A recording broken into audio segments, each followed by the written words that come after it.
Gente, um ano depois da queda do avião da Voipaz, a dor ainda é presente na vida das 62 famílias que perderam seus entes queridos. As investigações continuam, mas as respostas que confortam ainda não chegaram. Na ausência de familiares, se apegam às lembranças e seguem lutando para que os responsáveis sejam identificados e punidos. Ele faz muita falta. É um sentimento assim que a gente não tem nem como explicar, sabe?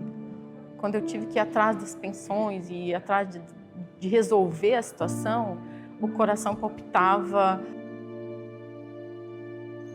Muitas vezes eu me pego triste, chorando e tal, e aí vem assim na minha cabeça: levanta essa cabeça, faz por você, viva, né? Viva por nós duas.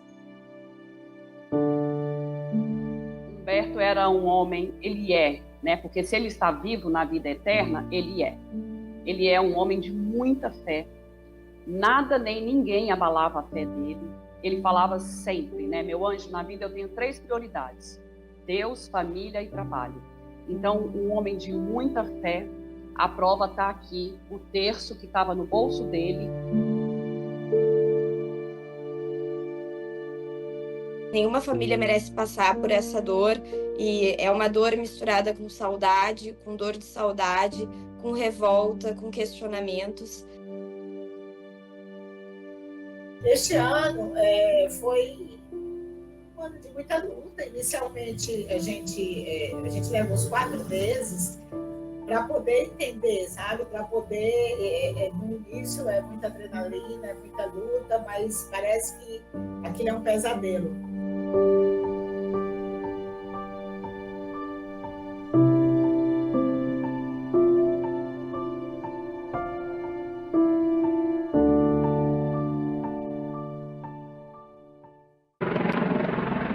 Essa tem sido a rotina das 62 famílias que perderam seus entes queridos na queda do avião da Voipaz no dia 9 de agosto do ano passado. Mano, olha o avião caindo, velho.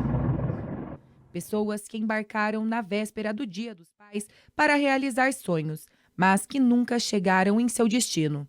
Hoje, as famílias, mesmo em meio à dor da perda, de uma forma tão trágica e repentina, buscam forças para reaprender a viver. Eu não tinha, assim, como buscar as coisas, como fazer as coisas. Então, para mim, foi bem complicado.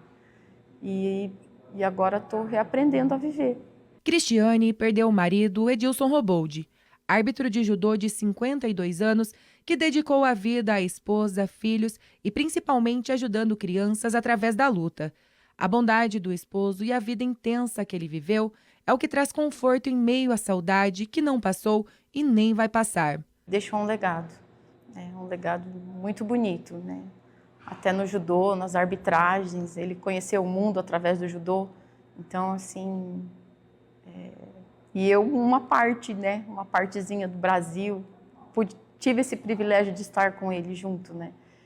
E o que mais dói, assim, né, é não ter ele aqui. Na casa da nutricionista Ana Redivo, que também foi vítima da queda, a família guarda as boas lembranças.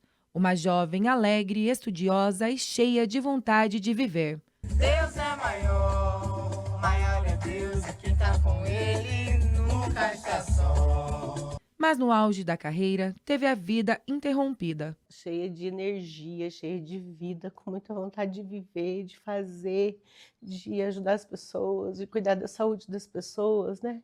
A profissão dela, ela amava. Ela não era só nutri, ela era psicóloga, ela era terapeuta, ela era coach, ela era tudo, né?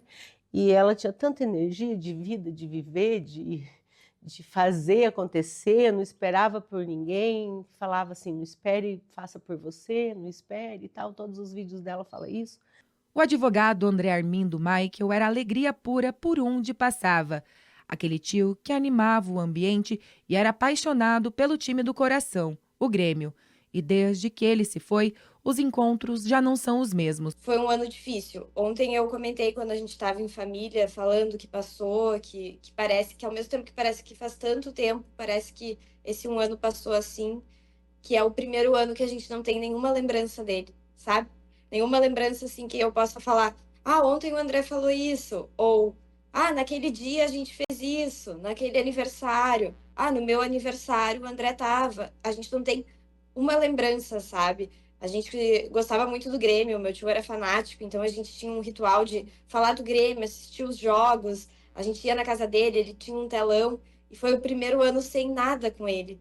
O quão é difícil pensar que esse foi o primeiro ano de todos os outros que a gente ainda tem pela frente, né? Alguns têm encontrado forças para continuar nas buscas pela verdade, como é o caso da Fátima.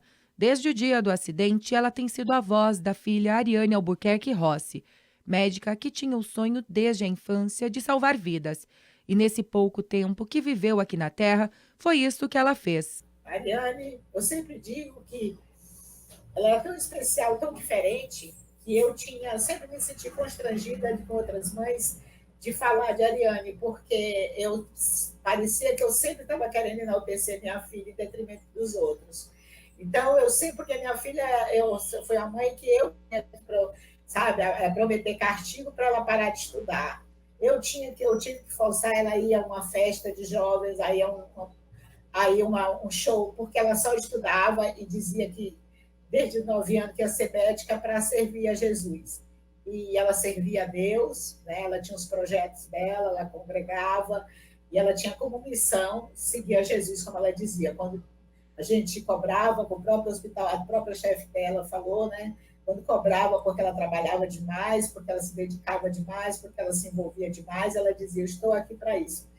Para a mãe, a morte da filha e das outras 61 pessoas que estavam a bordo não foi um acidente, e sim uma tragédia anunciada. Hoje ela faz parte da Associação das Famílias que esperam por justiça. A dor, ela aumenta porque vem a revolta de saber que poderia ter sido impedido aquilo, que alguém construiu aquela tragédia, que eles construíram aquela tragédia. Eles não tiveram escrúpulos nem com a tripulação. Então, assim, isso revolta muito, isso dói muito, porque eles poderiam estar aqui, não foi uma fatalidade, foi um assassinato construído. Mesmo abalada, a Rosana também aceitou falar com a nossa equipe. Ela é esposa do copiloto Humberto de Campos Alencar e Silva, que tinha 40 anos de experiência na aviação. Para ela, houve sim falha humana, mas não por parte de quem estava na cabine, mas sim das pessoas que omitiram informações sobre as condições da aeronave. Se não fosse pelo Humberto, foram palavras do tenente-coronel, teria acontecido uma catástrofe. Então eu dobro o meu joelho e agradeço a Deus porque o meu marido estava ali, um homem íntegro, que ele não sabia dos problemas anteriores daquela aeronave, ele estava voltando de férias. E se ele soubesse, ele teria feito de tudo, mesmo não sendo o comandante, mas ele teria feito de tudo, usado todos os argumentos para não tirar aquela aeronave do solo. A minha briga hoje é uma luta, é defender a honra e a integridade do meu marido. Ele não teve culpa. Quando me perguntaram, houve falha humana? Houve. Começou no dia 8 a falha humana. O comandante que voou anteriormente, que não relatou no livro o que deveria ter relatado, ele é humano. Ele recebeu ordens do diretor da empresa, também é um humano. A aeronave da Voipaz saiu do aeroporto de Cascavel no dia 9 de agosto do ano passado, às 11h46, com destino a Guarulhos. Mas às 13h22 caiu em um condomínio de chácaras em Vinhedo, interior de São Paulo. Todas as 62 pessoas que estavam a bordo morreram. As investigações conduzidas pela Polícia Federal e pelo Centro de Investigação e Prevenção de Acidentes Aeronáuticos, o CENIPA, continuam em andamento. Em outubro do ano passado, o presidente da Voipaz, ao ser questionado se houve uma falha no sistema, confirmou que pode ter sim havido. E a principal suspeita é de que a queda foi provocada pela falha no sistema de degelo.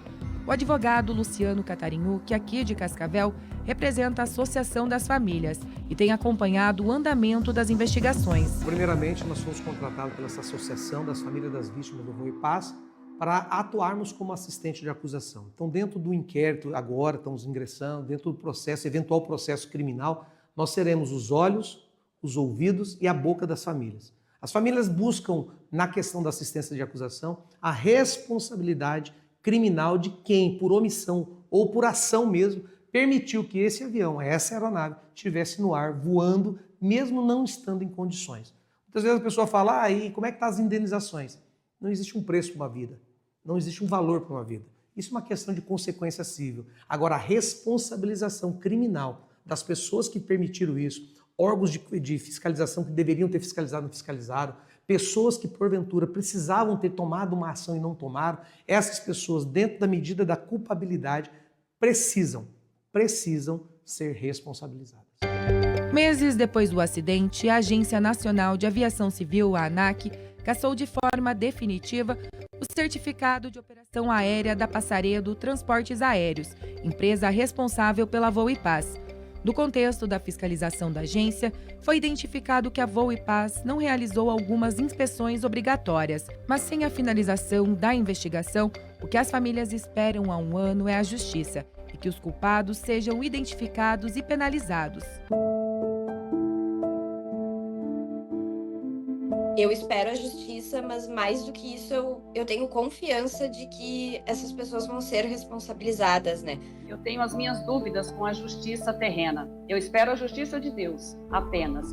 Mas que os verdadeiros culpados, realmente, eles sejam apresentados. E a gente está aí se colocando à frente para estar também, né, prevenindo e salvando vidas. Então, foi um ano muito difícil, mas também de muita luta, muito sofrimento, e esse sofrimento ele não vai parar, ele tem aumentado, né? Ele tem passado para o nosso corpo. Que nem diz a Dona Fátima, é uma tragédia anunciada. Muitos já sabiam que podiam acontecer isso, não fizeram nada, deixaram acontecer, sabe? 62 vidas teve que pagar por negligência de vários. Então, o que a gente espera? Que realmente eles respondam, né? Que justiça.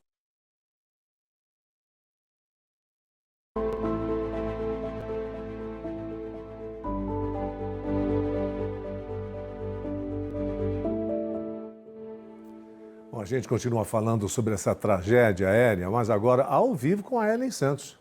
Ellen, a gente quer saber quanto à investigação, nós temos alguma novidade a respeito? Boa tarde. Oi, Ellen. Olá, Fernanda, Ivan, uma ótima tarde para vocês e a todos. É uma investigação bastante complexa que tem sido feita desde o dia do acidente por equipes da Polícia Federal e também do CENIPA. A defesa das famílias vítimas, né, da queda do avião esteve ontem em Campinas conversando diretamente com o delegado de Polícia Federal, que é o responsável pela condução das investigações. Nós conversamos com o advogado Luciano Catarinhucchi. Ele deu mais detalhes, então, do andamento desse trabalho, que é muito aguardada a finalização pelos familiares. Vamos conferir. Tivemos uma reunião com os membros da associação, inclusive das vítimas da Voo e Paz, junto com o delegado Dr. Edson. Ele nos atendeu muito bem. Nós temos o nosso evento agora no sábado, onde vai se lembrar um ano dessa passagem. E uma das coisas que nós temos cobrado era o indiciamento e a localização e identificação dos responsáveis. Nós tivemos boas notícias, a Polícia Federal está trabalhando.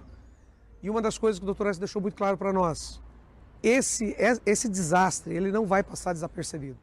Não vai ser igual aconteceu anteriormente.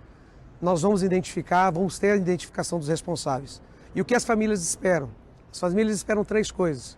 Primeiro, que os responsáveis sejam identificados, que os responsáveis sejam denunciados e punidos e que isso nunca mais aconteça na aviação brasileira. E a gente espera que isso aconteça o mais rápido possível, porque esse é um desejo, porque isso não é ansiedade das famílias, isso é angústia. Angústia de saber que até agora não tivemos um desfecho, mas quando tivermos o desfecho, essa é a promessa da Polícia Federal, nós vamos ter a identificação e a punição dos responsáveis. E isso não é vingança, isso é justiça.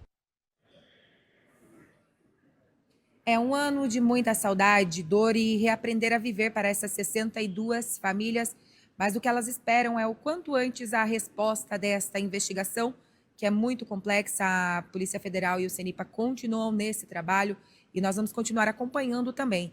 E lembrando que amanhã, que é o dia que completa um ano da queda do avião, haverá uma homenagem a todas as 62 vítimas, isso lá em São Paulo. Então, vários familiares aqui de Cascavel já se deslocaram para lá, para que eles possam se abraçar, ter esse conforto todos juntos, porque passaram por esse momento aí todos ao mesmo tempo. Então, amanhã acontece e a gente vai acompanhando todo o desfecho da queda do voo 2283. Volto com vocês. Muito obrigado, Ellen.